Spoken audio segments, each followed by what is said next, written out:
झारखंड को अकालग्रस्त घोषित करने की मांग को लेकर बीजेपी विधायकों ने सदन का बहिष्कार किया और विधानसभा के बाहर जोरदार विरोध प्रदर्शन किया। बीजेपी विधायकों ने आरोप लगाया कि बारिश की कमी से रोपनी ठप पड़ी हुई है।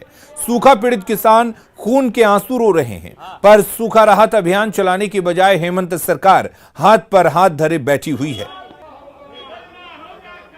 इस प्रकार से राज्य सरकार लगातार दृढ़ता के साथ किसानों के प्रति दुर्व्यवहार कर रही है।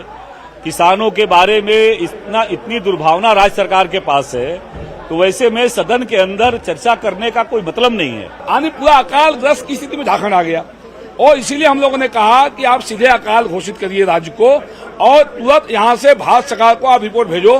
भारत सरकार की आपदा टीम आएगी और पूरा आकलन करके भारत सरकार भी आपदा राहत से पैसा खर्च करेगी और राज्य सरकार के खजाने में भी जो हजारों करोड़ रुपया आपदा का पड़ा हुआ है उस पैसे से इमीडिएट आप राहत चलावे। राज्य सरकार रिपोर्ट भेजती है केंद्र सरकार को, फिर केंद्र सरकार उस रिपोर्ट के आधार पर मानक तय करती है। तो राज्य सरकार रिपोर्ट भेजेगी तब तो केंद्र सरकार वहां से कोई मानक तय करने के लिए भेजेगी। और झारखंड के सूखा पीड़ित किसानों को प्रति एकड़ 6800 रुपए प्रति हेक्टेयर की दर से मदद दी जाएगी। झारखंड विधानसभा में उठे सूखे के सवाल पर कृषि मंत्री बादल पत्रलेख ने कहा कि सरकार की नजर सूखे के हालात पर बनी हुई है और किसानों की मदद करने के लिए सूखा राहत योजना भी शुरू हो चुकी है, जिसमें अब तक 1,26,000 किसान रजिस्ट्रेशन करा चुके हैं।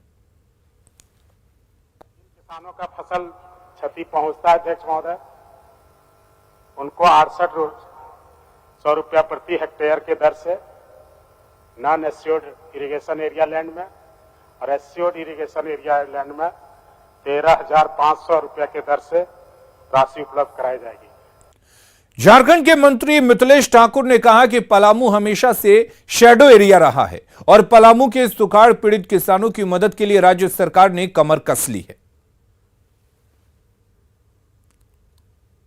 बात आपने कहा कि अभी तक राहत तो शुरू हो जाना चाहिए था, तो राहत शुरू होने करने के लिए बहुत सारे मापदंड तय होते हैं। उन सारे मापदंडों को बहुत जल्द तय करके और जितनी जल्दी हो सके राहत।